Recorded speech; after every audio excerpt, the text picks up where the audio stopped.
This woman I love, for Effie, Florida, Cunningham Partee, my grandmother.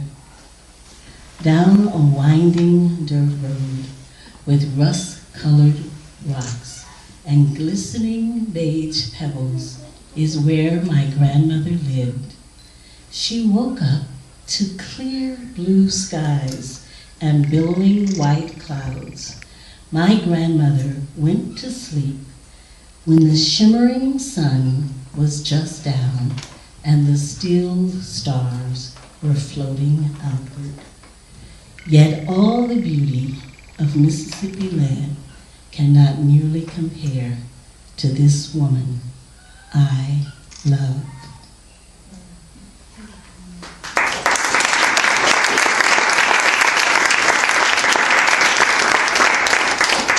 So both of my parents are gone, and they died within 5 days of each other, which was very, very difficult. And once I was going outside after they were both buried in Memphis, Tennessee, and I looked up at the sky and I said, my mother is sun, my father is moon. My mother is sun, yellow heated passion, sippy hot, burning illumination. My father is moon, bright in still darkness, glimmering cool, contrary by day or moonless night.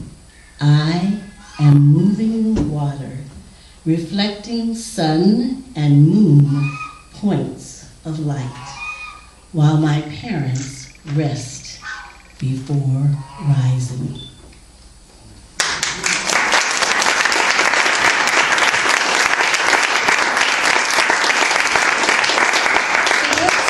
That's one of the reasons I love poetry so much, because when I read about my grandparents, I'm right there with them on that rocky dirt road.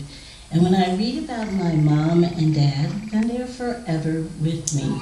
And to me, that's such a wonderful, wonderful part of being a poet and always having poetry in your heart. So this book is called In Our Own Tongues, and it was published by the University of Nairobi Press. So I was saying, when I came here, the actual last time I heard a rooster was in 2010 when I was in Nairobi, Kenya. So I lived in Kenya for 5 years, and I think you can tell I'm kind of partial to rural areas.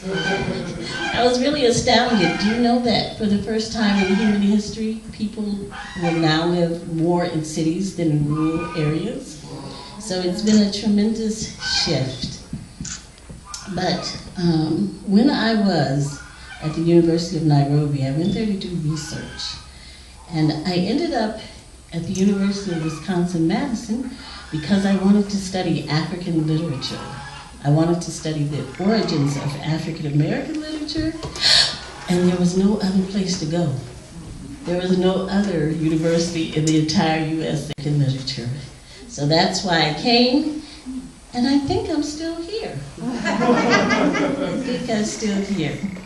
So this book, when I was in Nairobi, Kenya, a wonderful Kenyan writer was really revolutionizing African literature by saying that the best and most creative writing comes from the tongue that you know first.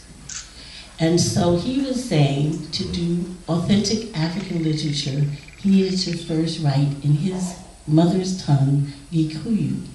And what that did for me was make me think about my grandmothers and my mothers and my own voice in the world. My granny spoke African with a bit of Southern English. Like seedy cotton inside a beige hull, Grandma Effie was a sturdy Southern plant, thriving despite hot sun and burning segregation.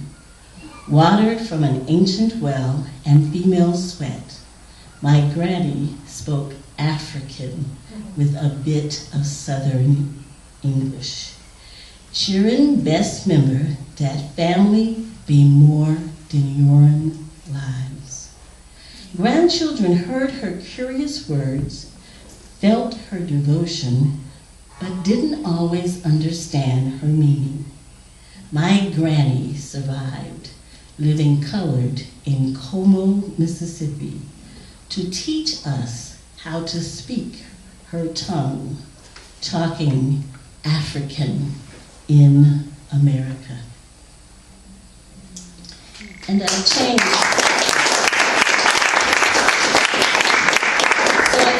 the poem I'm reading from this section on my grandma because, again, of where I am. So this is Sunday, 1949 in Como, Mississippi. White grits circling in boiling water, softening over a hot, smoky flame. She adds salt and pepper pinches measured in the palm of her hand, then scoots outside in the early dark to the smokehouse for the last slab of bacon. Smallest feet on a grass-worn path, her gray eyes adjust to the deep darkness.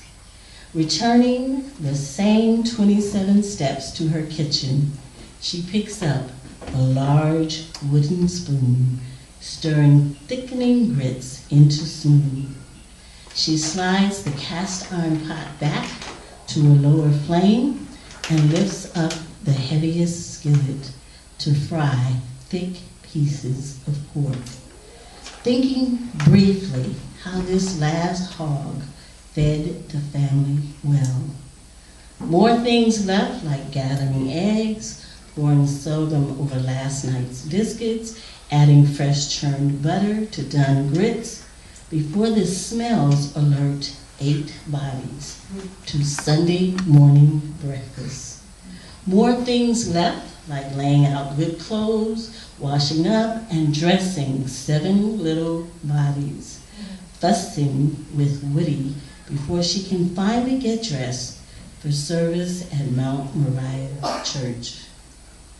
A rooster screams at the rising sun.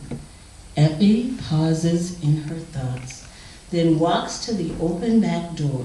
She breathes in the heavy country silence, sings a little of Give Me Jesus. In the morning when I rise, in the morning when I rise, give me Jesus, give me Jesus. You may have the whole world, give me Jesus. She sings, then hums, before Sunday busy and family begins.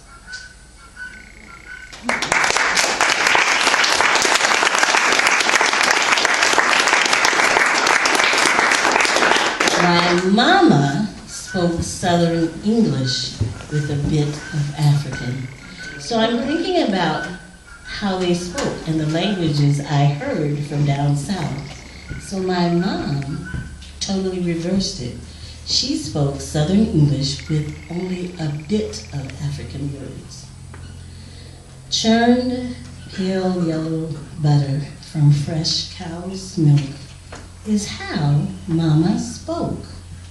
Her young skin scorching in fields picking cotton.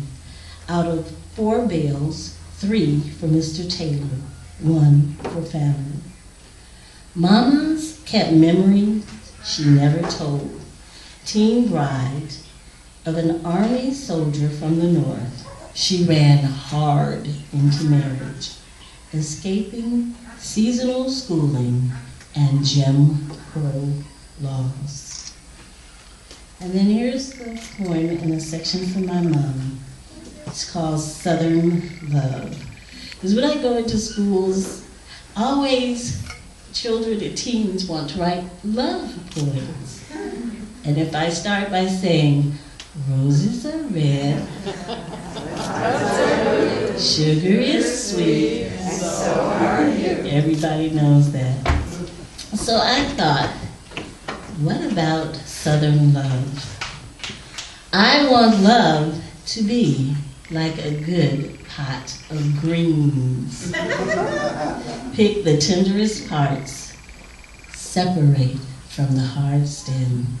Wash gently and thoroughly, removing every bit of dirt and grime.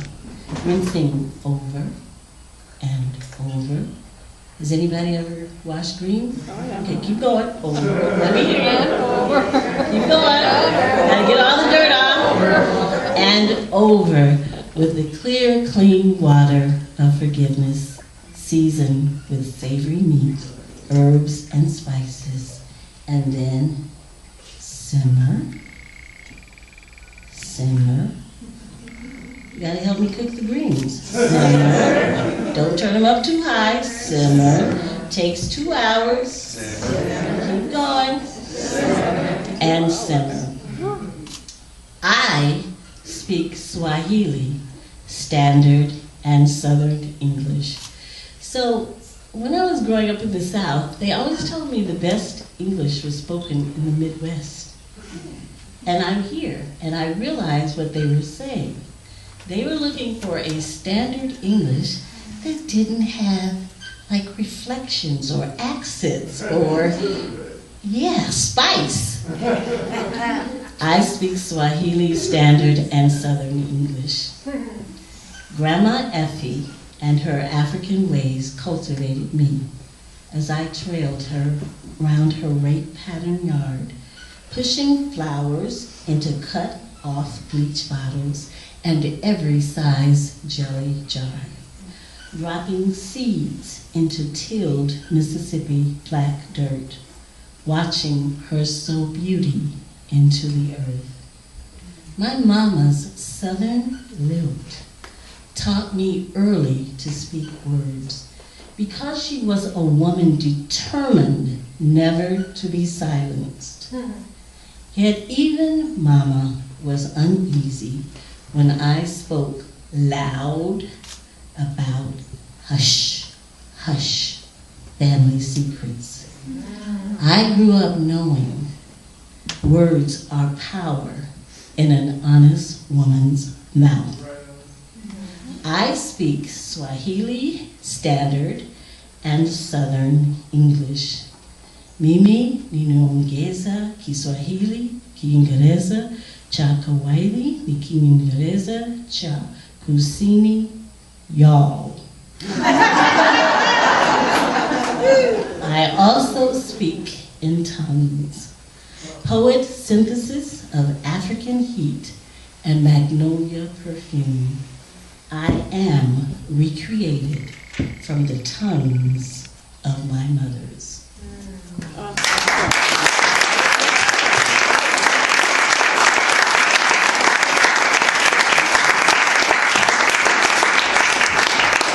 So this one is Journey to Wisconsin, African American Life in Haiku. And I love the photos on this book because this is Mr. Nathaniel and Miss Cynthia Owens. And they lived in Baraboo, Wisconsin in the 1800s. So when I was coming up to Wisconsin, my relatives and neighbors down south asked me, are there any black people in Wisconsin? Where are you going and why? So when I got here to the university, I was told, well, yeah, black people are here from Chicago. And then when I did my own research, I found out that African Americans have been in Wisconsin since the 1700s. Sometimes as traders, sometimes as translators. Later they came, escaping slavery, but there's so many cities named with black people in mind. Freedom, Wisconsin, started by black people. There's, what else is there? There were 2 black settlements here in the 1800s, Cheyenne Valley and Pleasantville. So really there's this wonderful, wonderful history. And Mrs. Edith Lawrence Hillman let me put her family on this book and on the back. So it makes it very special to me because I thank them for coming in the 1800s. So this poem is called It's haiku, but it has narrative poetry in front. So I'm going to read a narrative poem and then the haiku. How We Love, Nathaniel and Cynthia Owens. Nathaniel, born in the heat of Louisiana spices, later grew up on Wisconsin's cold milk, taller, stronger, darker. He was not alone in Baraboo. There were some who looked like him, both slave and free. Among the Quakers, God was gentle to all. Skin color was not a sin. Nathaniel was smiling on the sunny morning he first saw Cynthia Roberts. They courted with a tender love, strained from loss. And then I'm going to read one of the haiku. And as you know about haiku, you gotta grab it quick. Because it goes, if you don't really pay attention, it's gone. It's just gone. Mississippi waters rise and overflow riverbeds, shackled bones twist. Mississippi waters rise and overflow riverbeds, shackled bones twist. So I am from Memphis, and it's on a river bluff, and it was once the cotton capital of the world. And the Mississippi River always overflows. So I used to go down there as a teenager, and I felt like I could hear that river talking to me. And I thought often about all the people who were underneath the water.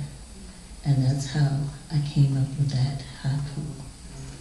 Shackled bones twisting underneath the water.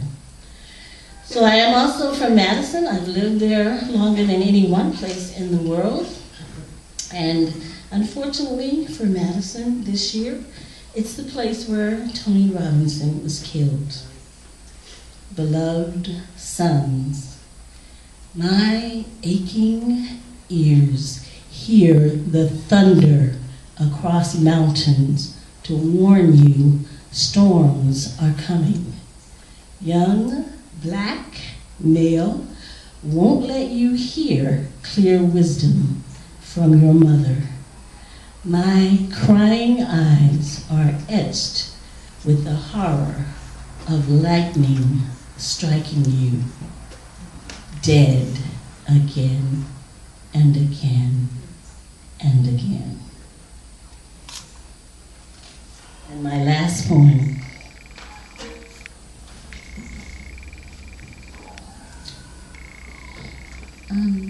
I had Nick mentioned that,